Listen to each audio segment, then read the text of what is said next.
Thank you, Hannah. Beautiful.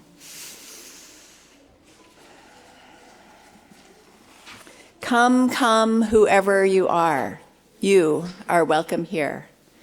No matter your age, your size, the color of your eyes, your hair, your skin, you are welcome here. No matter your gender, whom you love, how you speak, or whatever your abilities, you are welcome here. You are welcome here whether you come with laughter in your heart or tears in your eyes. You are welcome here.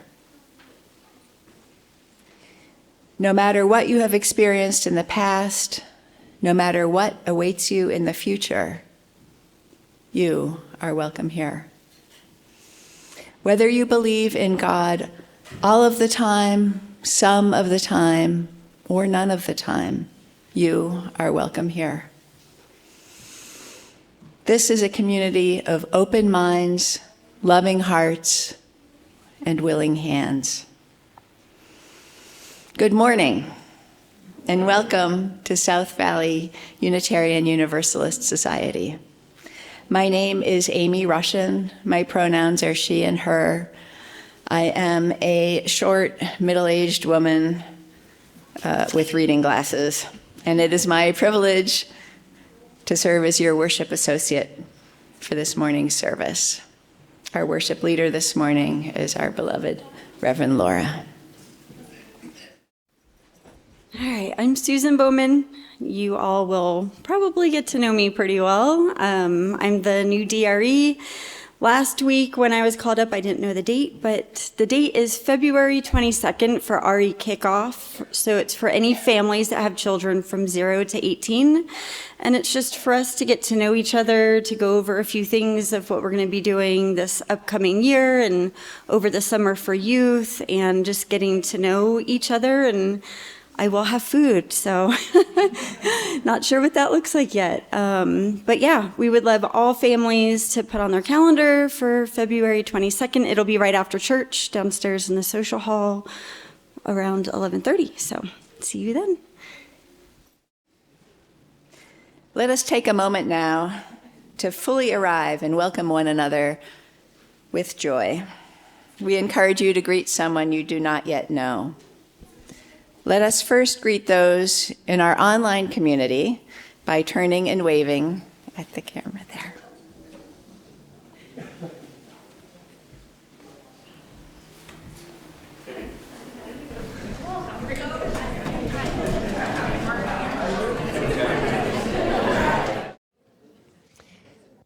Please rise as you're willing and able for our opening hymn, number 1007, There's a River Flowin in My Soul. You probably know this one, so you need to look up as you sing it, because once you sing the first verse, you've got all the others in hand.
Please remain standing for the lighting of our chalice.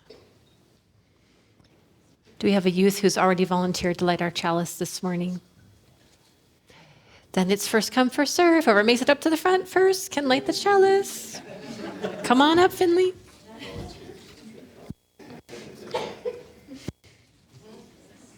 Let us now light our chalice. Those at home are invited to light a chalice or a candle and share in this ritual by entering chalices lit and the name of your street in the chat box on Zoom. Please join me in repeating our chalice lighting words and use our actions if you wish.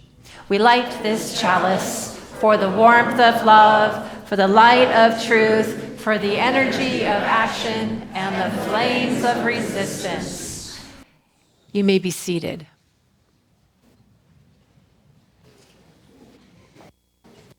Call to worship this morning is a show just for you.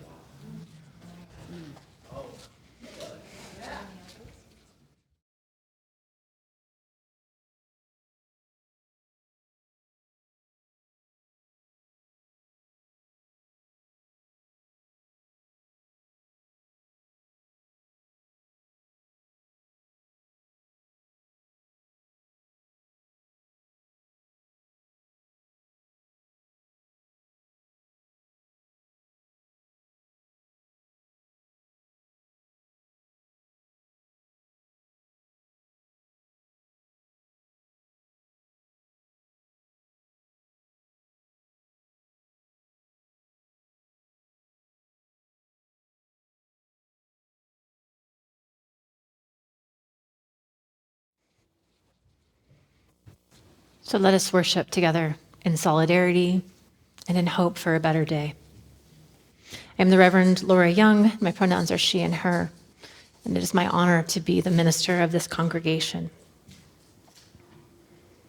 I do my work because of all of you in the world, so thank you. I'd like to invite the children to come forward now for a time for all ages. So anyone who enjoys sitting on cushions is also welcome to join us at the front. All right.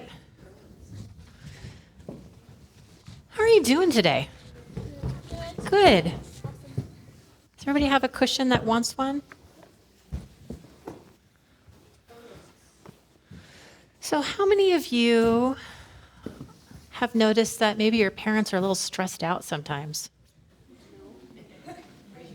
Yeah. My parents, yeah, I still have parents. Yeah, even my parents get stressed out. When you see that your parent is a little stressed out, what do you do to help them feel more grounded or more calm? Yes? I ask them if they're okay. You ask them if they're okay? What else? What other ideas? Yes? I just walk away. You walk away? Because sometimes they just need a moment. Yeah? Yeah? Finley?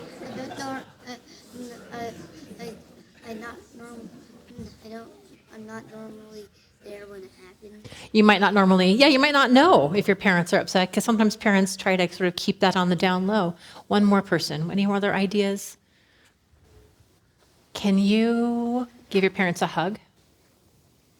Do your parents give you hugs sometimes when you're having a hard day? Yeah.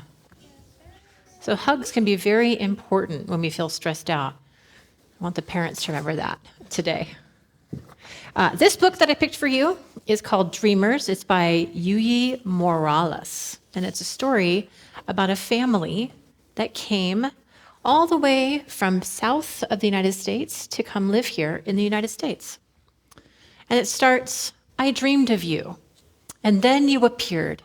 Together, we became amor, love, amor, resplendent life, you and I. One day, we bundled gifts in our backpack and crossed a bridge outstretched like a universe. And it says here, adios corazón. Adios corazón means goodbye to my heart, I believe, or something like that. Goodbye to a place that I love. That adios means goodbye, but I didn't know the other one. Corazón is usually associated with love and the heart. And then we made it to the other side, thirsty in awe, unable to go back. We became immigrants. What does it mean to be an immigrant? Yes. It means somebody who came from a different place, who came To live in this new place. Yeah. Migrantes, that's the Spanish word for immigrant. Migrantes, you and I. The sky and the land welcomed us in words unlike those of our ancestors. Do you think it's easy to go from one place that you've known your whole life to a place you've never been before? It's really hard. say. It says, Flag say it's not really clear. It's not really clear. There were so many things we didn't know, unable to understand and afraid to speak. We made lots of mistakes. Here they are, swimming in a fountain, and the police officer is like, you can't swim in the fountains. That's not the fountains, aren't. This one is figuring out how to take the train from one place to another. You and I became caminantes, walkers. Thousands and thousands of steps we took around this land until the day we found a place we'd never seen before. What does this place look like? A library. Suspicious and improbable, a room full of books. Unbelievable, surprising, delightful and wonderful, I would add, yeah? How many people in this room have ever read a book? loads of Yeah? people. And many of us enjoy reading books, right? Do you realize how special it is that most of us in this room can read? Yeah. Like, it's a big deal. One time I read 2 chapters in 10 minutes. Yes! That's amazing. So here they are reading books here, and like all sorts of things are happening in their imagination, right? Sorry about that. Online. Like he's from Hawaii. Maybe they came from Hawaii. I don't think so, though. Like Hawaii, then South America, then North America. Mm-hmm. In a year. Where we didn't need to speak, we only needed to trust, and we did. So they're finding their ways through stories at the library, finding how to be in this new place that they weren't familiar with. Books became our language, books became our home, books became our lives. We learned to read, to speak, to write, and to make our voices heard. Someday we'll become something we haven't even yet imagined. But right now, we are stories. We are 2 languages. We are lucha. We are resilience. We are hope. We are dreamers. We are dreamers, soñadores of the world. We are love, love, amor.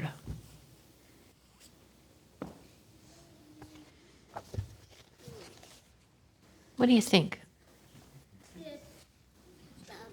You love it? Not really. That's fine. You're free to agree or disagree with anything that the minister says at any time. So, all right. Well, I hope that you will go downstairs and enjoy the activities we have for you. Let's sing our children down to their activities, and we will see them next outside in the parking lot.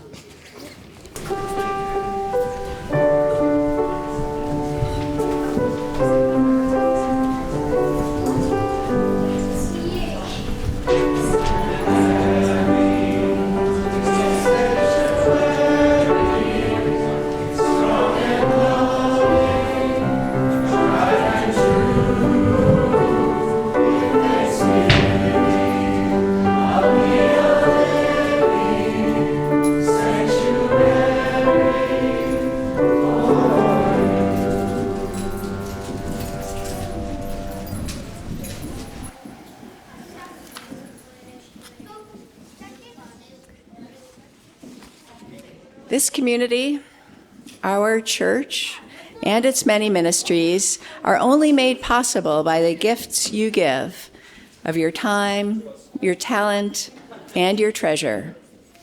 Many of you pledge monthly to support our work, and for this we are grateful.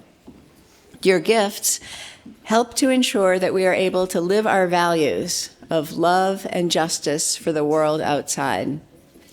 Part of our ministry at South Valley includes sharing our Sunday worship offerings with a charitable organization that aligns with our principles and values. This month and next, we are partnering with the Second and Second Coalition, whose efforts provide warmth to our unsheltered community members to keep them safe during our coldest nights. Please join me in reading our offertory words. They are printed in your order of service and on the screen. We are this church. We are its hands, its heart, its voice. Together we share the wealth of this community and sustain it with our gifts. We will now accept the offering. For those of you at home, you are invited to use the giving link in the online order of worship, or online order of service. I invite the ushers to come forward at this time.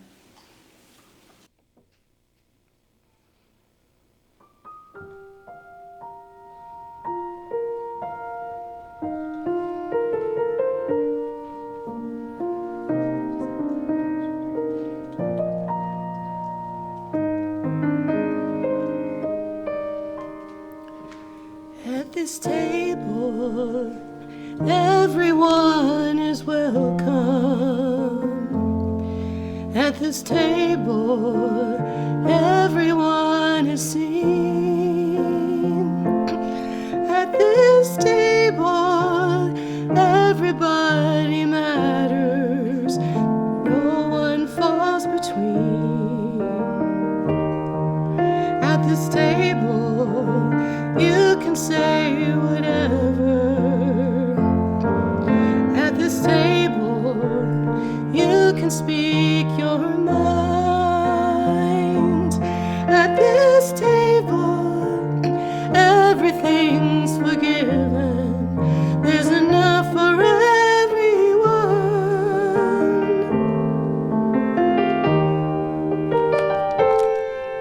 So come as you are. Remember that the door is always open. Yes, come as you are. The perfect gift that you can bring is your heart. So come as you are.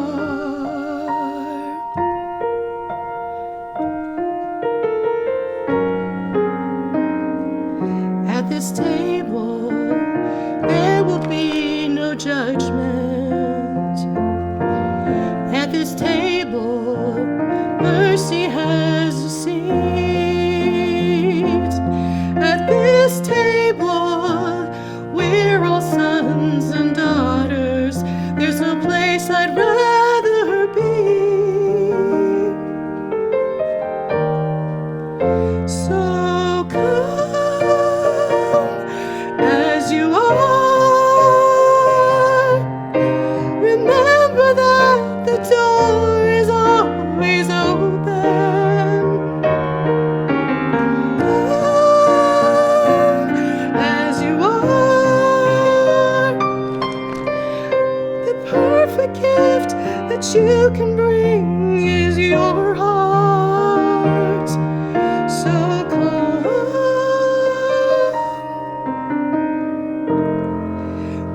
as you are.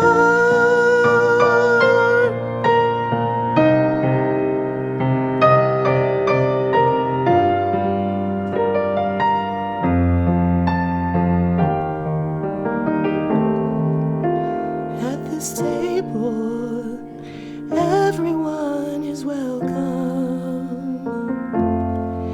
At this table, everybody cares. At this table, everybody matters. So come, pull up a chair.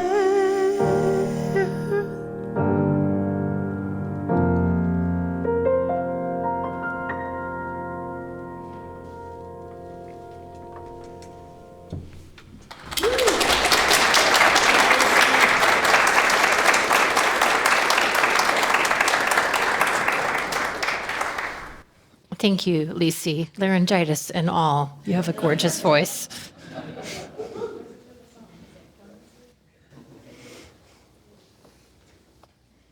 Thank you. For all we have found the courage to give, may we be truly grateful. May these gifts be a blessing on South Valley and on the hard and necessary work of the Second and Second Coalition.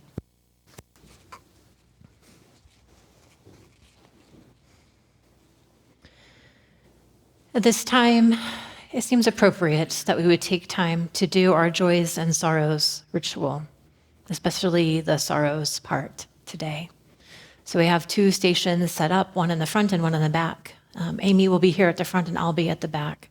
I encourage you to come and place a stone in the water to hold all that is in your heart today. And if you'd like a hug, you may ask for one. You can also just be in peace.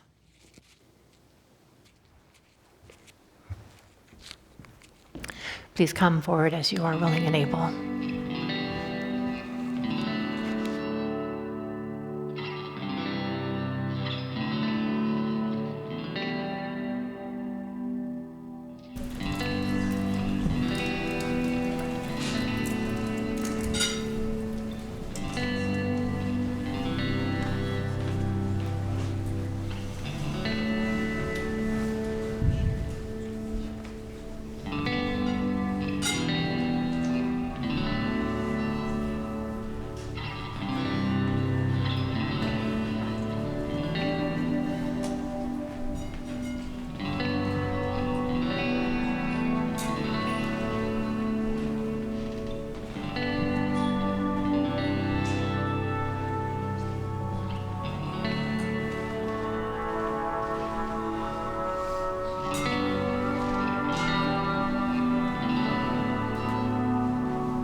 Renee Macklin, good.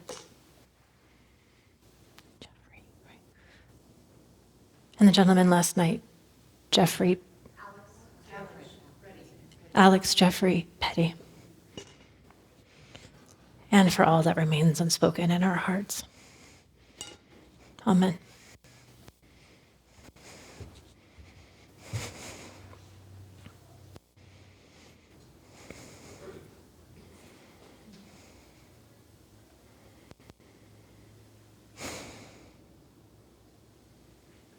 At a time such as this, I can turn only to the earth.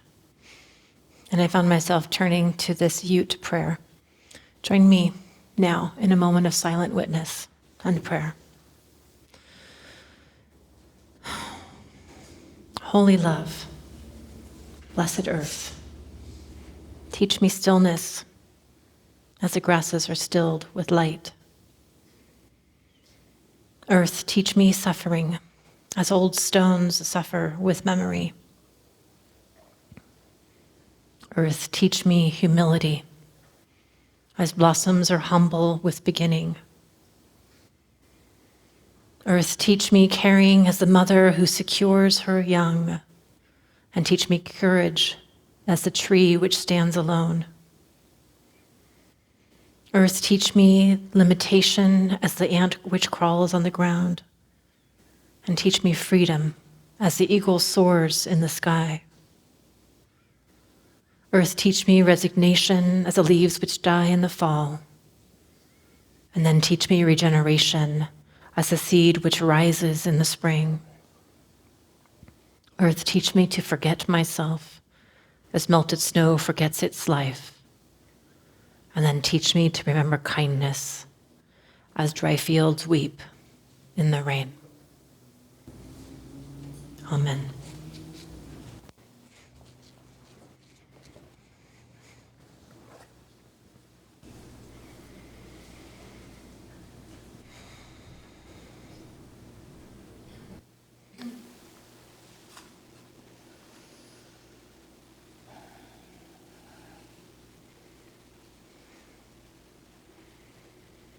I feel like going off script,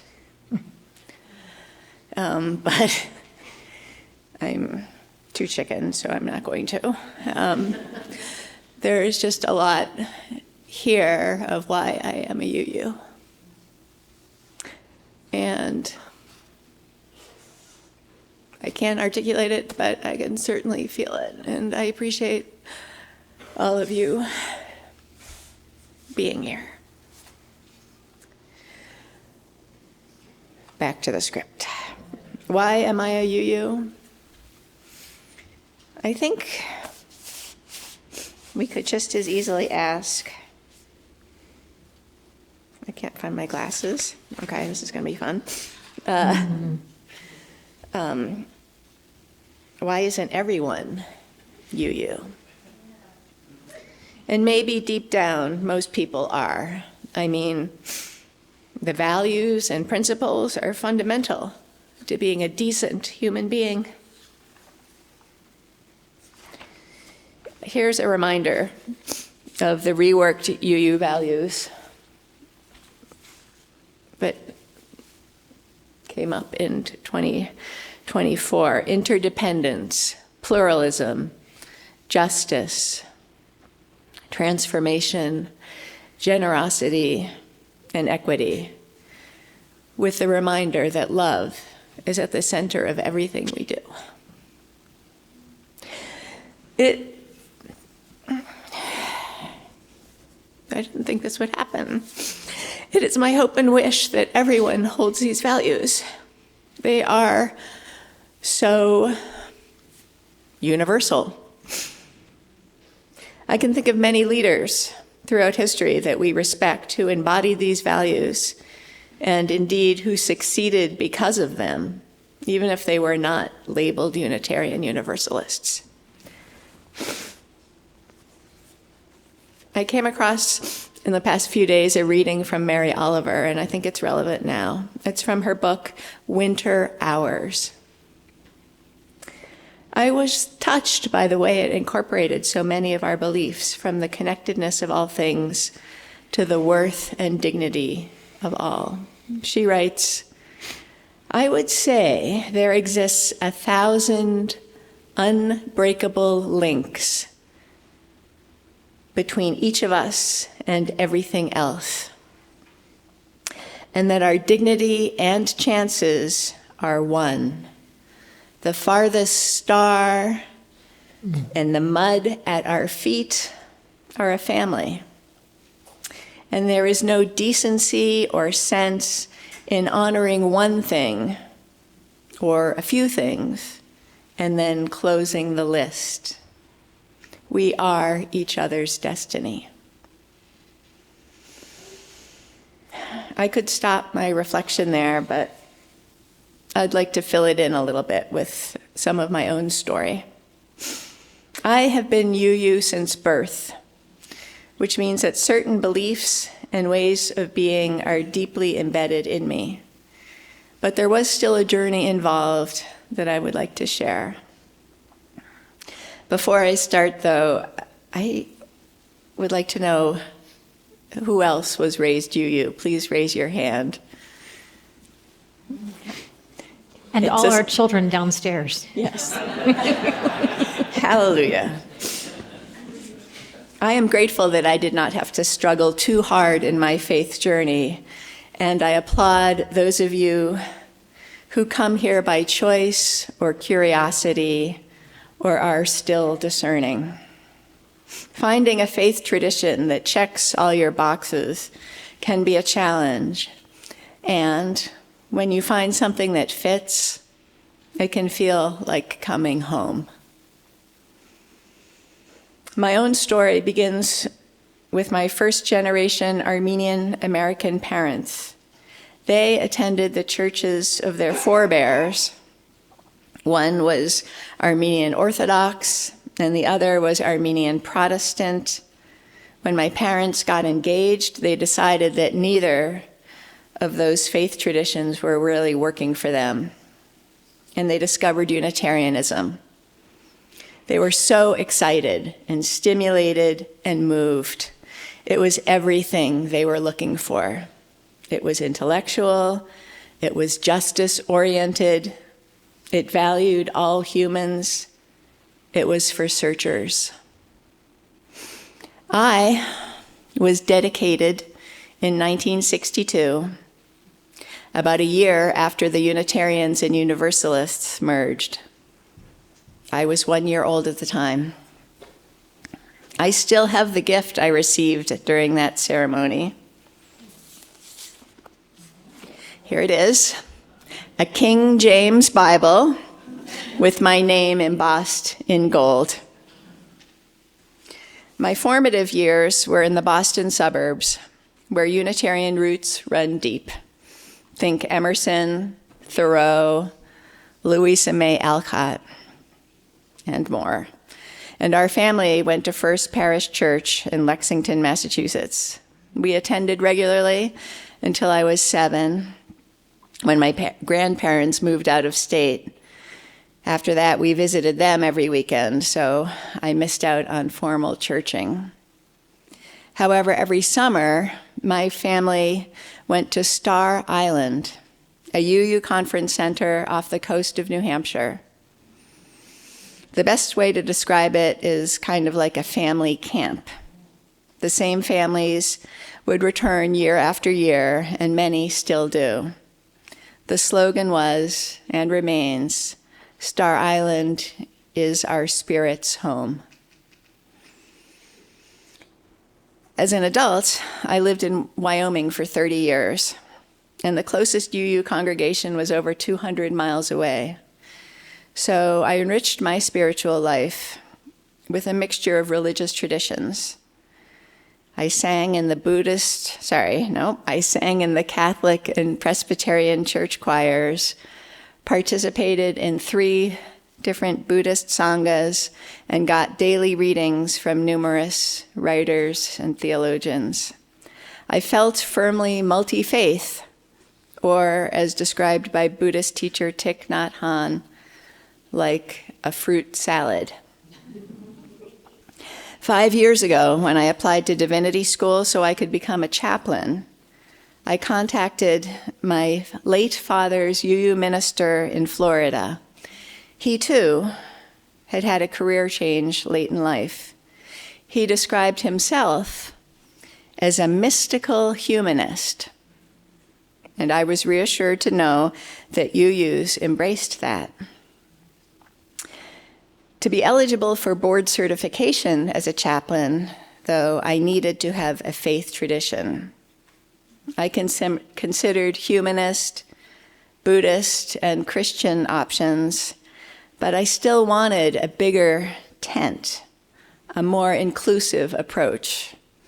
Then I reread the 7 principles of Unitarian Universalism and was reminded that we value the worth and dignity of everyone, justice and compassion, acceptance, spiritual growth, the democratic process, world community, and the interdependent web of all existence.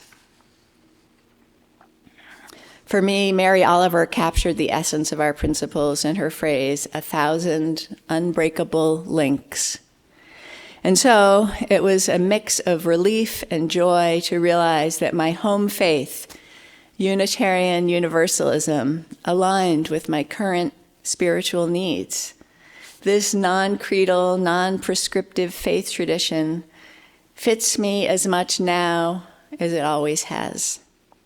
It is broad enough to encompass all aspects of my spirituality. It felt good to come home and still be encouraged to seek. And so I have come full circle. I have returned to a place where I belong. Thank you.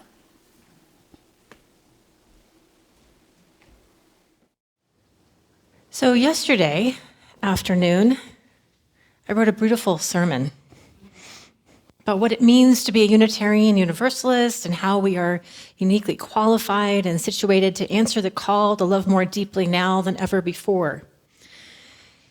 And as I wrote it, I was thinking specifically about how the call for clergy to come to Minnesota this last week, a call that 600 to 800, depending on which source you look at, 600 to 800 clergy answered, of which 100 were arrested for civil disobedience and was organized by the Unitarian Universalists. And how amazing the pictures of the march on Friday afternoon really are. And how the vigil we held here in our sanctuary on Friday evening had close to 70 people and a dozen different denominations present. That these things, these faithful actions of solidarity are why our tradition and this community exists and serve as the foundation of my hope in humanity and the fuel I need to get through these times. And then I read the news of Alex Jeffrey Preedy's death. And I watched the video, like many of you have also. And I sat in shock for a few minutes, and then I started crying. First for his death, and then from the lies of the government that are so bold-faced, it is clear they don't care if we believe them or not. What has happened and continues to happen is beyond belief. We are being taken down a path we do not wish to travel. The swiftness which with these United States has descended into a dystopian state has left me, and I suspect you, feeling a whole host of things that I'm not sure we have names for yet. So I knew a rewrite was in order. Along the way, here are some of the things I considered doing with you this morning. I seriously considered how to just practice primal screaming for about an hour.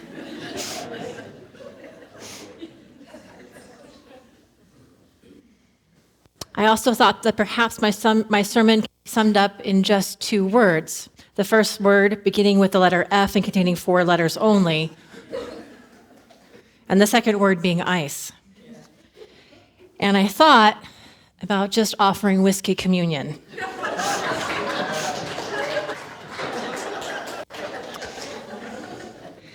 But I didn't trust myself to do the screaming thing, because I might not be able to stop. As for swearing from the pulpit, you'll have to wait to the end to see if I do that. And the shots are right here, in case you feel the need. This bottle was purchased by Kate and Palmer on the eve of the election when we held a vigil in this sanctuary and actually really did pass out shots. It's a little early yet today for me. I'm hurting and I'm angry today. I know you are too. And I'm frightened. And I suspect you are too. This is not how a democracy works.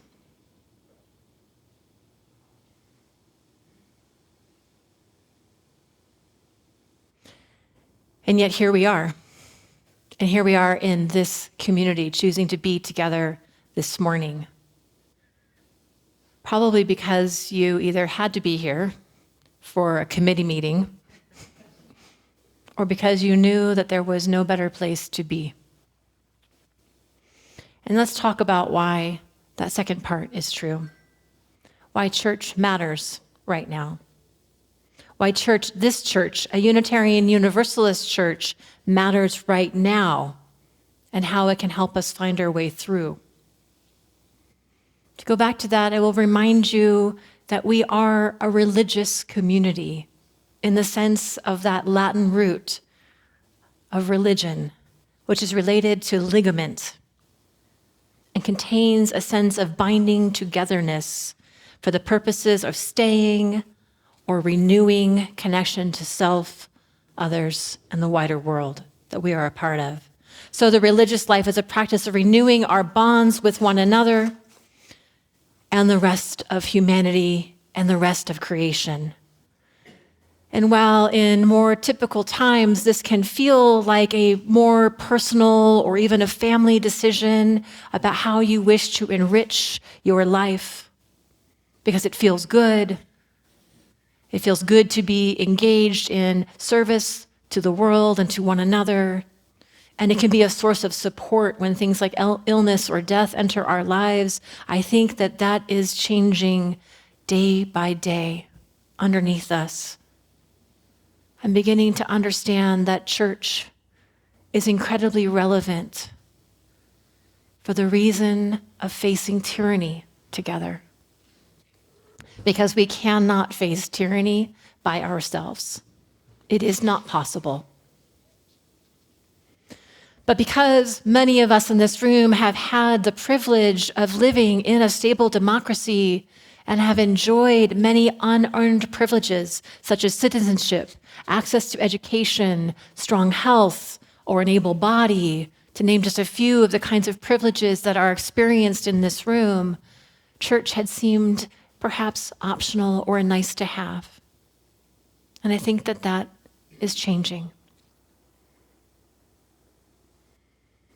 There is a more different kind of need now, a collective need to gather in community in order to bear the present and figure out how to move forward. It is a type of longing that can only be met in third spaces, such as churches. It cannot be met in personal social groups or even within the bonds of a family, though those are also important. We need third spaces where we can come together across differences in age and approach, disagreements about policy even, and how we're supposed to get to this beloved community are welcome, but that have a foundation in justice, love, mercy, and democracy.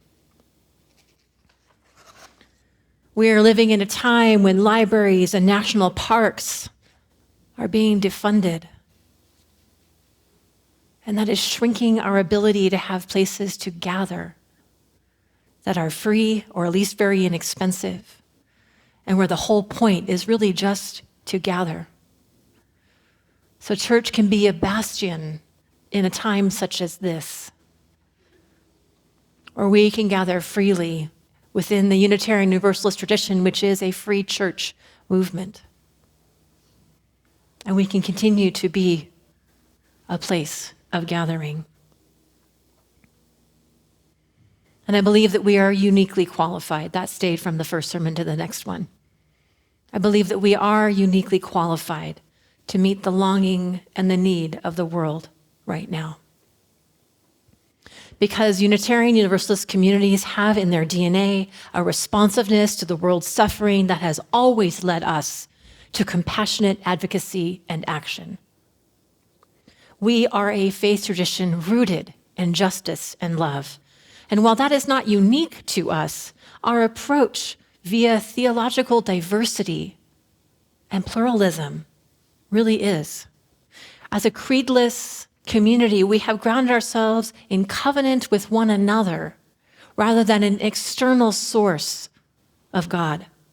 And this has allowed us to pivot and to grow and to shift and to respond as our understanding of how the world works and what it needs in order for love to come forth is aware and made possible for us.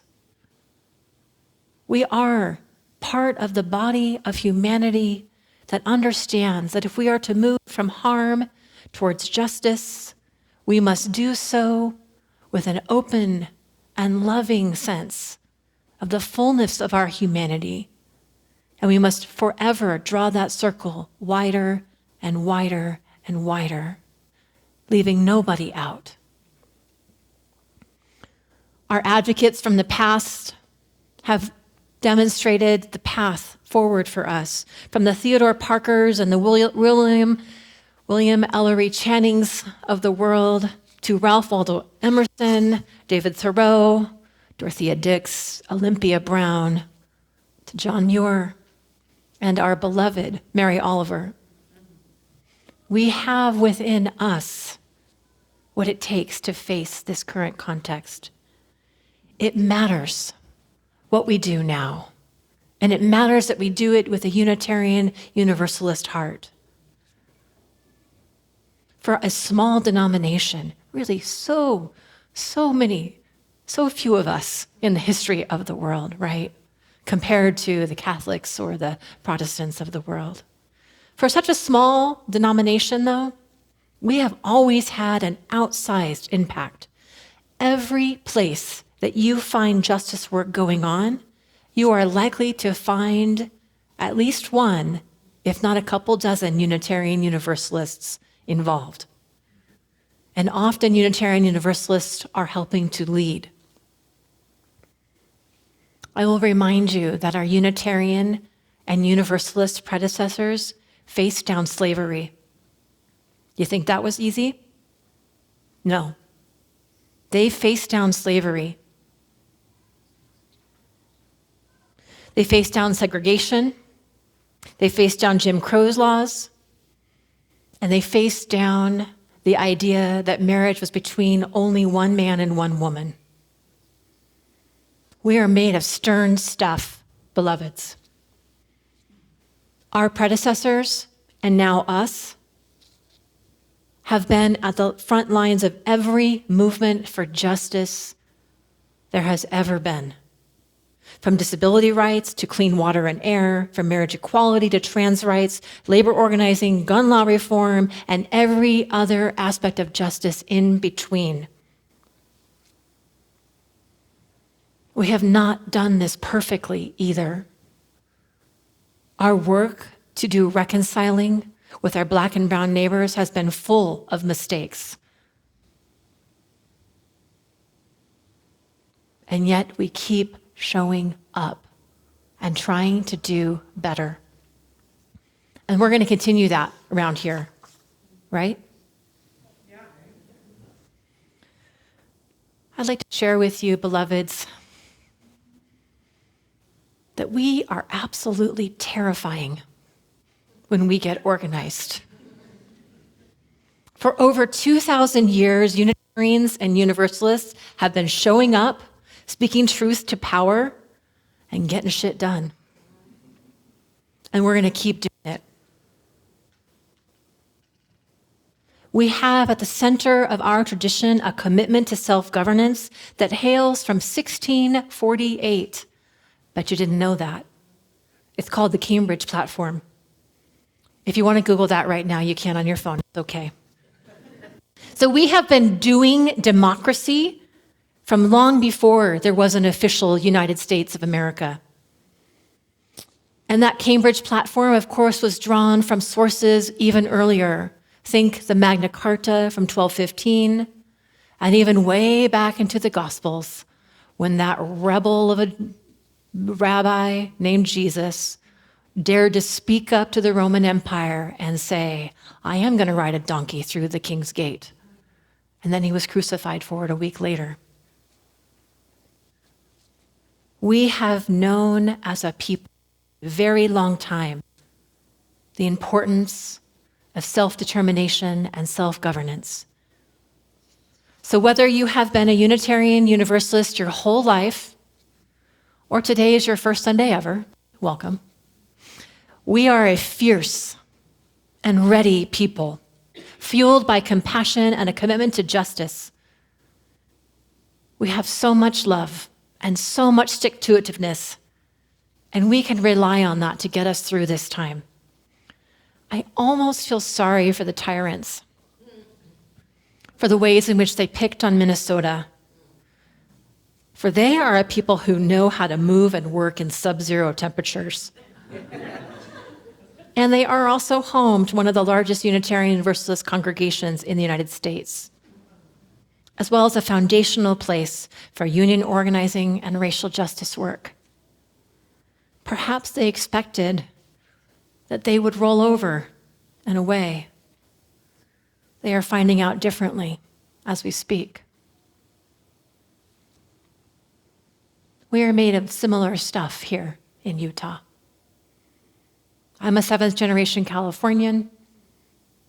My ancestors were tough. Many of you in this room are descended from pioneers to this valley. You are certainly made of some tough stuff. All of us are made from tough stuff. Every generation has suffered and found a way through. You are here living proof of humanity's determination to survive, to grow the beloved community, and to thrive. And that matters. So while it is absolutely appalling and deeply upsetting to see harm and the lies writ large on our social media and news accounts, remember also that the reason you can read and know about this is because justice seekers are showing up and demanding a different way forward. We are not alone in this work, and we will continue to collaborate and cooperate. Church is not theoretical anymore. Our perceived and lived experiences of privilege have been revealed just as our civil rights leaders have said they would be, as false securities rather than actual safety. Those on the front lines of tyranny, those with black and brown bodies, have told us for millennia that those of us with more privilege should not trust that privilege, that it can be taken away the moment you resist.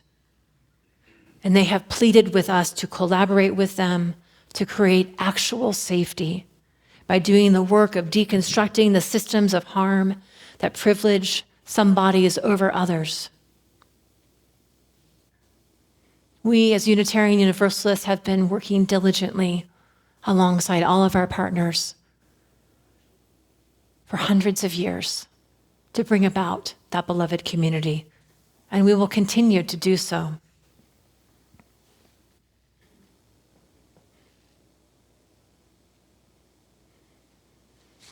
The cruelty of these last few weeks has brought many of us to tears many times. These tears shall not be wasted. For here is the truth of human tears. They contain in them the exact chemical makeup required to heal the situation that caused them. That's just biology. Tears are an amazing substance, and no two humans cry exactly alike. This is why I think the bullies have always made fun of us, for the criers of the world, because they're terrified of our tears. For they contain the seeds that break open the heart and lead us to healing and wholeness, the opposite of bullying and tyranny. So, beloveds, let's use that to our advantage. Let us know that our tears are important and necessary, for they are cleansing the heart, clearing the minds, and preparing the body to go forth and do good work.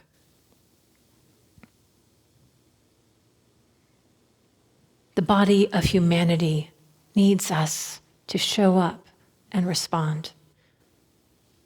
As Unitarian Universalists, we have said hell no to injustice wherever we have found it.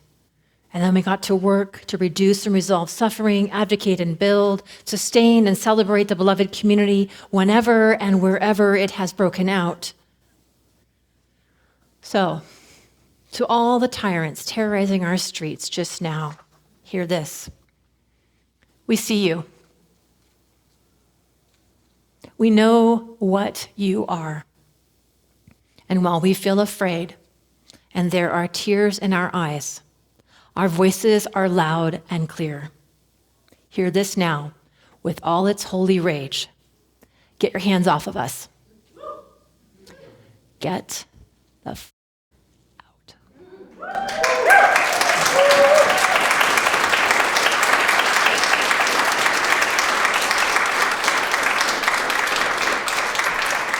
May it be so, and amen. And the people said in return, and so it is.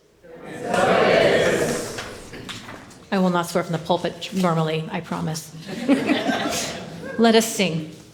Let us sing in a sense of solidarity with those in Minnesota. Let us sing our hearts to wholeness. And let us just sing. You can look in the hymnal for the music, but the words are different on the screen. So this has been updated. This used to be known as Standing on the Side of Love. It has now been rewritten as Answering the Call to Love. So you can look at the music here in your hymnal, but look up for the words and enjoy. It is a fabulous, wonderful call to justice.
Very good. All right, please remain standing for the extinguishing of our chalice. We extinguish this chalice, but not the warmth of love, the light of truth, nor the energy of action. We hold each other in our hearts until we meet again. And fan the flames of resistance. And we fan the flames of resistance. You may be seated for our postlude. We had a longer benediction, but I'm going to save that benediction for another day so we can get to our fire drill after our postlude. But beloveds, know that I love you. And that I take your love with me wherever I go in public as a representative of this congregation. And it makes a difference to me. I hope for you this week that you will reach out to one another and give comfort and encouragement. And that you will remember to not doom scroll too much. Okay, let's be seated for our postlude.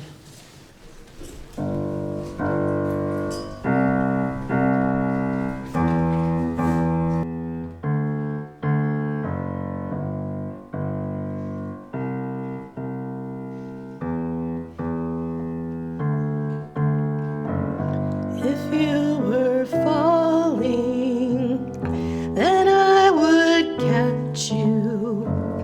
You need a light.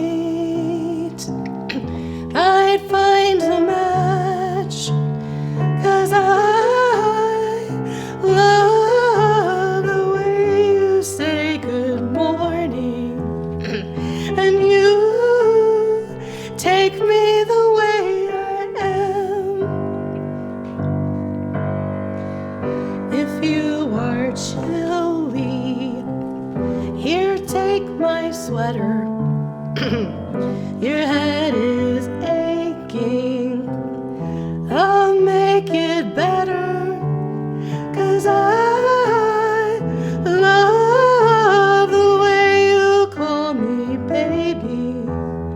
And you take me the way I am.